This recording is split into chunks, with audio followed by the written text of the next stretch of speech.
नमः गुरुभ्यो गुरुपादुकाभ्य नमः शिवेभ्यो शिवपादुकाभ्य गोरक्ष मच्छेन्द्र गुरु तमभ्यो नमो नमस्ते गुरुपादुकाभ्य। आप सब मेरे साथ एक बार जय घोष करेंगे। बोलिए सत्य सनातन धर्म की। जितनी जोर से हो सकती है उतनी जोर से आप आवाज का उद्घोष करेंगे, जिससे हरियाणा और उत्तर प्रदेश के कोने कोने में आपकी आवाज गुंजायमान हो सके। सत्य सनातन धर्म की, सत्य सनातन धर्म की, भारत माता की, भारत माता की, श्री राम जन्मभूमि की, सियावर रामचंद्र भगवान की, सियावर रामचंद्र भगवान की, भारत माता की, भारत माता की। महायोगी गुरु गोरक्षनाथ जी महाराज की, शंभो जति गुरु गोरक्षनाथ जी महाराज की, दादा गुरु मच्छेंद्र नाथ जी महाराज की, दादा गुरु मच्छेंद्र नाथ जी महाराज की, सिद्ध शिरोमणि बाबा मत्स्येंद्र नाथ जी महाराज की, सिद्ध शिरोमणि बाबा मत्स्यनाथ जी महाराज की, सिद्ध शिरोमणि बाबा अमृतनाथ जी महाराज की, सिद्ध शिरोमणि बाबा अमृतनाथ जी महाराज की, बाबा नागेवाला धाम की, बाबा नागेवाली धाम की, सिद्ध बाबा बुद्धनाथ जी महाराज की, सिद्ध बाबा बुद्धनाथ जी महाराज की। नमः पार्वती पतिये हर हर।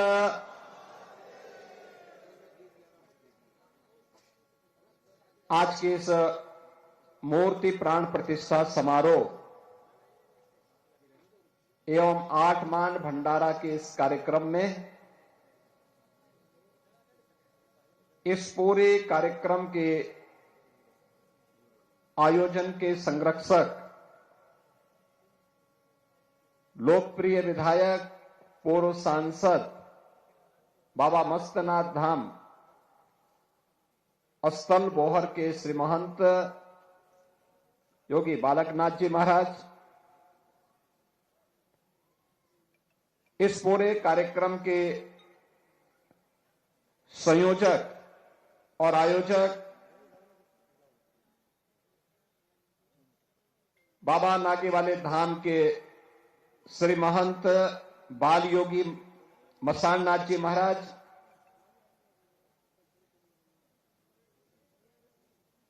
आज के इस समारोह में जिनकी विशिष्ट उपस्थिति है,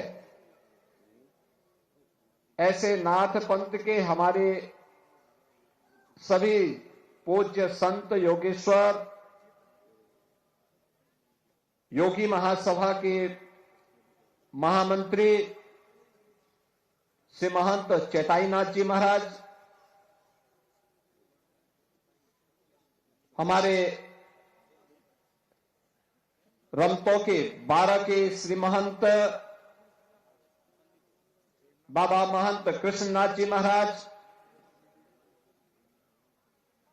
18 के श्री महंत बाबा महंत समुद्रनाथ जी महाराज,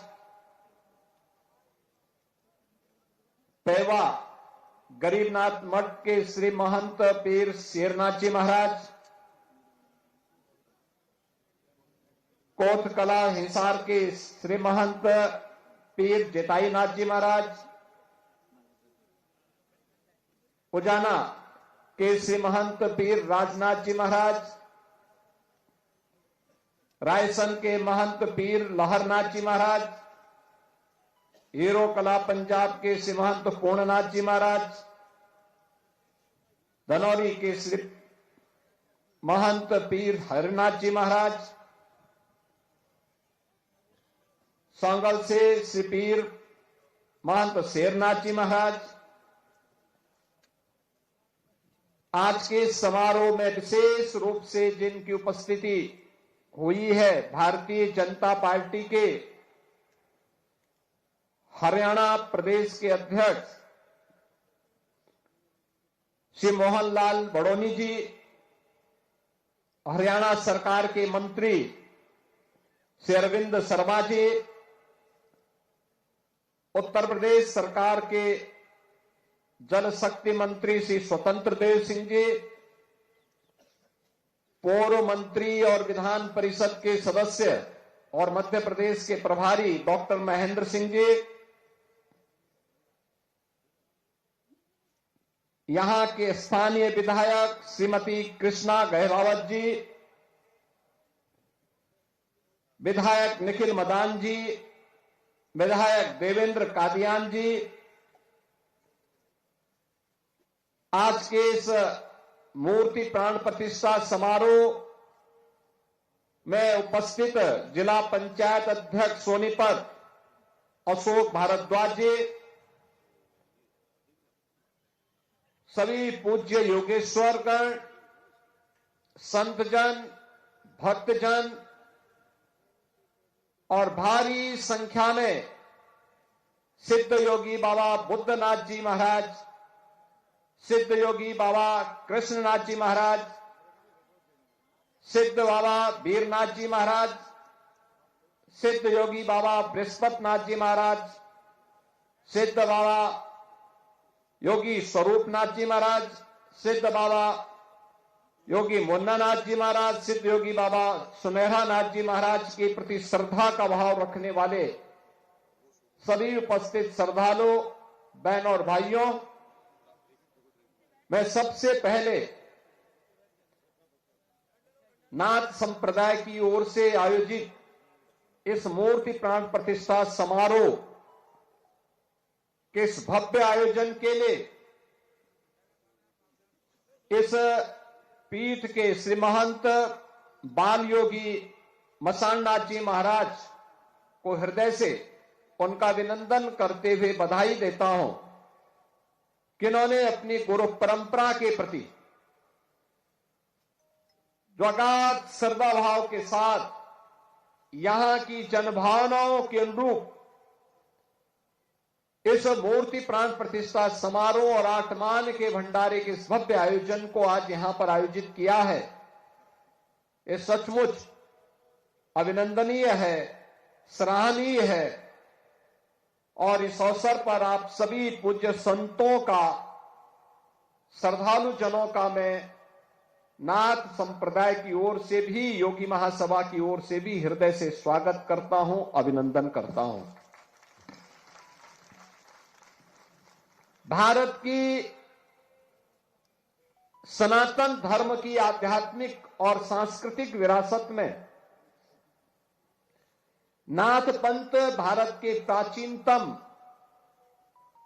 उपासना विधियों में से एक है, जिसने जीवन के मूल्यों और जीवन को जीने के लिए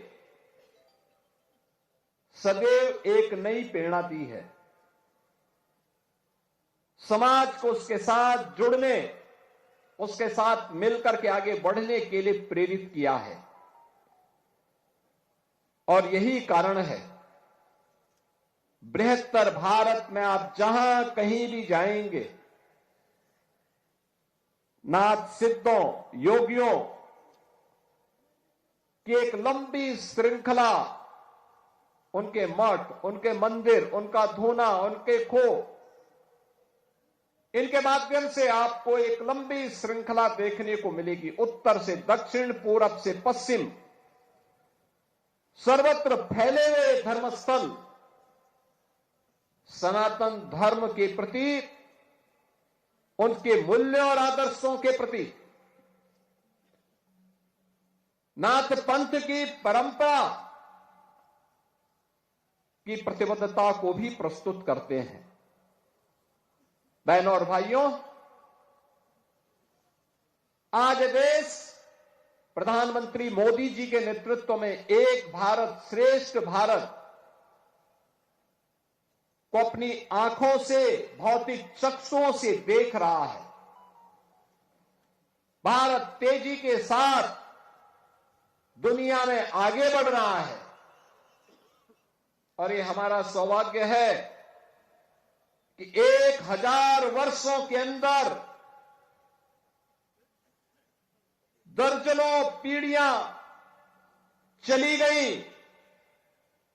एक हसरत थी कि हम भारत को परम वैभव तक, भारत को श्रेष्ठ भारत के रूप में स्थापित करते हुए देख सके। 1000 वर्षों के अंदर वह 1000 वर्ष विदेशी आक्रांताओं का सामना करते हुए गुलामी की जंजीरों को तोड़ते हुए व्यतीत हो गए। एक कालखंड ऐसा भी आया था जब लोगों ने मान लिया था कि गुलामी हमारी नियति बन चुकी है, अब हम इससे मुक्त नहीं हो पाएंगे। लेकिन भारत की चेतना, सुप्त चेतना ने अंगड़ाई ली। भारत फिर उठ खड़ा हुआ। आज स्वतंत्र भारत में आजादी के अमृत काल के दौरान भारत ने प्रधानमंत्री मोदी जी के नेतृत्व में जिस लड़ाई को आगे बढ़ाया है, जिस अभियान को आगे बढ़ाया है, हम सब भारतवासियों का दायित्व बनता है। इसी अभियान में भारत का भी और सनातन धर्म का भी कल्याण है। याद रखना, ये दोनों एक दूसरे के पूरक हैं। भारत का हित होगा तो सनातन धर्म का हित होगा और सनातन धर्म का हित होगा तो भारत का हित होगा। दोनों अलग अलग करके नहीं देखे जा सकते। सनातन धर्म मजबूत होगा तो विश्व मानवता के कल्याण का मार्ग मजबूत होगा। सनातन धर्म की मजबूती के लिए भारत की मजबूती आवश्यक है और भारत की मजबूती के लिए आवश्यक है कि उस भाव और भंगिमा के साथ कार्य करने वाले लोग मिले। ऐसे लोगों के हाथों में धार्मिक हो या आध्यात्मिक हो या फिर राजनीतिक नेतृत्व ऐसे हाथों में ही होने चाहिए जो देश को एक नई दिशा दे सके, देश को आगे बढ़ा सके, भारत को विकास की उन बुलंदियों की ओर पहुंचा सके जहां पर भारत आज से 1500 वर्ष पहले, 2000 वर्ष पहले जहां भारत था। और भारत ने पिछले 11 वर्ष के अंदर उस शानदार यात्रा को आगे बढ़ाया है। कोई सोचता था आज से 5 साल पहले, 10 साल पहले कि अयोध्या में राम मंदिर का निर्माण होगा? लोगों के लिए कल्पना थी। संघर्ष सनातन धर्मावलंबी करता था, लेकिन वो ये नहीं मानता था कि ये हो पाएगा। अच्छी सरकार चुनी गई, बन गया ना डबल इंजन की सरकार। डबल ताकत के साथ, डबल स्पीड के साथ कैसे बढ़ती है। गुलामी की बेड़ियां तोड़ डाली गई, गुलामी के ढांचे नष्ट हो गए। अयोध्या में रामलला का भव्य मंदिर का निर्माण हो गया और सनातन धर्म की ध्वजा पताका उसके ऊपर फहरा रही है। यह है भारत का वैभव जो प्रत्यक्ष दिखता है। कोई सोचता था काशी में, काशी विश्वनाथ धाम, आज से 10 साल पहले कोई जाता था, 10 श्रद्धालु एक साथ जाने में कठिनाई होती थी, 50 लोग नहीं जा सकते थे। आज काशी विश्वनाथ धाम में 50,000 श्रद्धालु एक साथ जा सकता है, दर्शन कर सकता है। इस समय 1.5 से लेकर 2 लाख श्रद्धालु प्रतिदिन वहां दर्शन कर रहा है। अयोध्या में 1.5 से 2 लाख श्रद्धालु प्रतिदिन दर्शन कर रहा है। कोई भय नहीं, कहीं कंजेशन नहीं, कहीं पर अफरा तफरी नहीं। और प्रयागराज में समरसता का क्या अद्भुत नजारा है। मौनी अमावस्या में 4.5 करोड़ श्रद्धालुओं ने संगम में स्नान किया। 4.5 करोड़। दुनिया के कई देशों की आबादी 4.5 करोड़ नहीं है। जहां हमारे यहां एक दिन में लोग संगम में, त्रिवेणी में आस्था की डुबकी लगा रहे हैं। ये भारत में ही हो सकता है। ये संतों का प्रताप है, इनकी साधना का प्रतिफल है, राजनीतिक नेतृत्व के द्वारा दिया गया मार्गदर्शन है और आने वाले हर श्रद्धालु को सुविधाजनक तरीके से उसकी आस्था का सम्मान करते हुए अपने कार्यक्रम को आगे बढ़ाया जा रहा है। पिछला एक सहस्त्राब्दी यानी 8वीं सदी से लेकर के 19वीं सदी तक भारत ने गुलामी की बेड़ियों को और विदेशी आक्रांताओं को झेला है। अब अगला 1000 वर्ष ये भारत का वर्ष है, सनातन धर्म को परम वैभव तक ले जाने का वर्ष है और इसी के लिए हम सबको अब कार्य करना है, मिलकर के कार्य करना। 1000 वर्ष तक दुनिया के अंदर केवल और केवल भारत का डंका होना चाहिए, भारत का सनातन धर्म का डंका बचना चाहिए। इसके लिए हम सबको कार्य करना होगा और इसी का आह्वान करने के लिए आज मैं भी आया हूं इस भंडारा कार्यक्रम में। इसीलिए मैं भी आया हूं। यह काम केवल राजनीतिक नेतृत्व का मात्र नहीं है, समाज का भी है। प्रधानमंत्री जी जब कहते हैं ना विकसित भारत बनाने के लिए, विकसित भारत बनेगा तब जब हरियाणा विकसित होगा, मुरथल विकसित होगा। आपने देखा होगा ना यहां पे इस नागे वाले धाम में, बाबा नागे वाले धाम में, मुरथल में लोग यहां पर सिद्ध योगी बाबा बुद्धनाथ जी महाराज की प्रेरणा से कोई नॉन वेज इस्तेमाल नहीं करता। कितनी बड़ी बात है। एक संत ने प्रेरणा दी और उस प्रेरणा का परिणाम क्या है? उनका आशीर्वाद यहां बरसता है। ये धाम बन गया, वीरान जगह आज धाम बन गया। क्या आध्यात्मिक ऊर्जा है! आप सबकी उपस्थिति उस आध्यात्मिक ऊर्जा के तेज को और आगे बढ़ाता है। अगर यह निर्णय मुरथल ले सकता है तो यह निर्णय नहीं ले सकते कि हम इस क्षेत्र में नशा भी नहीं होने देंगे। नशा, युवा पीढ़ी को नशा से बचाएंगे। याद करना, नशा नाश का कारण है। नशा नाश का कारण है। देश का दुश्मन जब देश के खिलाफ कोई षड्यंत्र नहीं कर पा रहा है, कोई षड्यंत्र का मतलब अब उसे मालूम है कि सेना के बल पर वो भारत को नहीं दबा सकता, क्योंकि भारत के अंदर एक मजबूत सरकार है मोदी जी के नेतृत्व में। अगर किसी दुश्मन ने दुस्साहस किया तो उसमें मिट्टी में मिलाने की सामर्थ्य आज भारत के अंदर है, भारत के बहादुर जवानों के अंदर है। भारत की सेना, भारत के अर्धसैनिक बल के जवान, भारत के पुलिस के जवान उस दुश्मन को ऐसा मिट्टी में मिलाते हैं कि कहीं उसको कब्र लगाने के लिए जगह भी नहीं मिल पाती है। इसलिए वह सामने नहीं लड़ना चाहता है, चोरी छुपे वह भारत की नौजवान पीढ़ी को खराब करना चाहता है। कहते भी है ना, किसी देश के भविष्य को देखना तो वहां के युवाओं को देख लो, उनके विजन को देख लो, उनके हौसलों को देख लो। युवा अगर उत्साही है, युवा के मन में देश और समाज के प्रति कुछ कर गुजरने की तमन्ना है, तो देश का भविष्य उज्जवल है। जहां पे युवा शक्ति हताश हो, निराश हो, नशे की चपेट में हो, उसका कोई भविष्य नहीं हो सकता, कोई भविष्य नहीं हो सकता।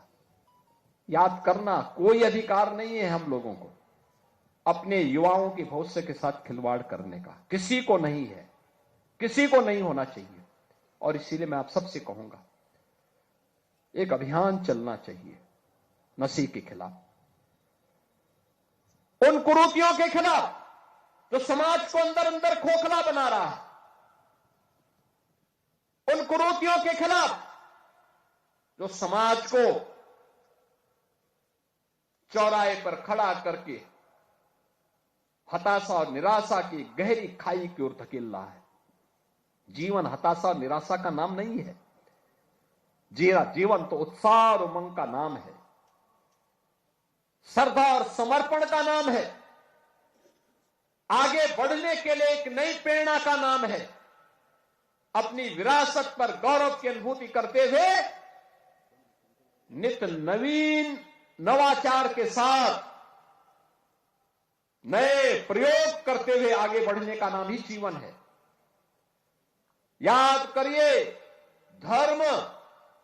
धर्म केवल उपासना विधि नहीं है। उपासना विधि व्यक्ति की स्वयं की उपासना हो सकती है, उसको थोपा नहीं जाता है, लेकिन धर्म का जो व्यापक स्वरूप है वह बृहद है, यतो अभ्युदय निःश्रेयस, यानी जिसमें दोनों की सामर्थ्य हो। अभ्युदय का मतलब सांसारिक उत्कर्ष। इस जीवन में आदि दैविक, आदि भौतिक और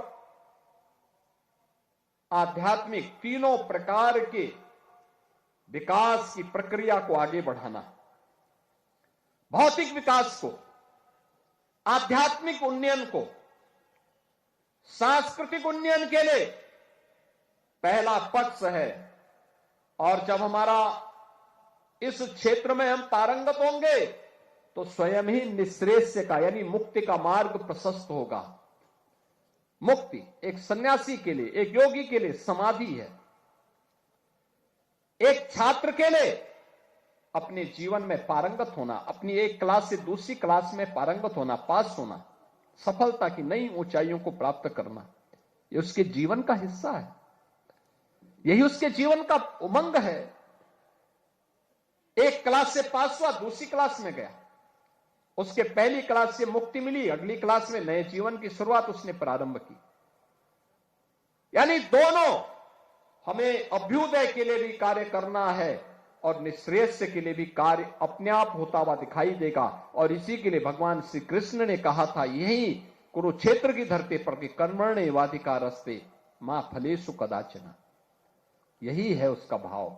कर्म करिए, अच्छा कर्म करेंगे अच्छा फल प्राप्त करेंगे, बुरा कर्म करेंगे तो उसको आपको कोई ताकत उस पाप से वंचित नहीं कर सकती। उस पाप को, वो पाप आपको घेरेगा ही घेरेगा।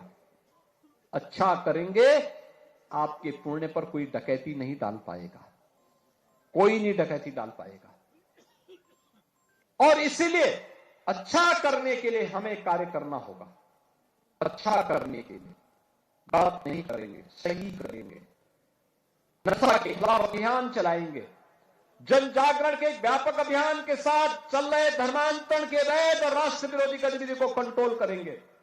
डेमोग्राफी बदलने की जो साजिश हो रही है, लव जिहाद के नाम पर हमारी बेटियों के साथ जो खिलवाड़ किया जा रहा है, इसको रोकेंगे, सख्ती से रोकेंगे, जागरूक करेंगे परिवारों को संस्कारित करेंगे और संस्कारवान परिवार के माध्यम से एक सशक्त राष्ट्र के निर्माण की दिशा में जो प्रवर्तमान अभियान है, इस अभियान में हम भी योगदान देंगे। यह हमारे योगियों को, पूज्य संतों को और समाज के जागरूक नागरिकों को इस दिशा में आगे बढ़ना होगा। और इसकी शुरुआत होती है नशा के खिलाफ अभियान से।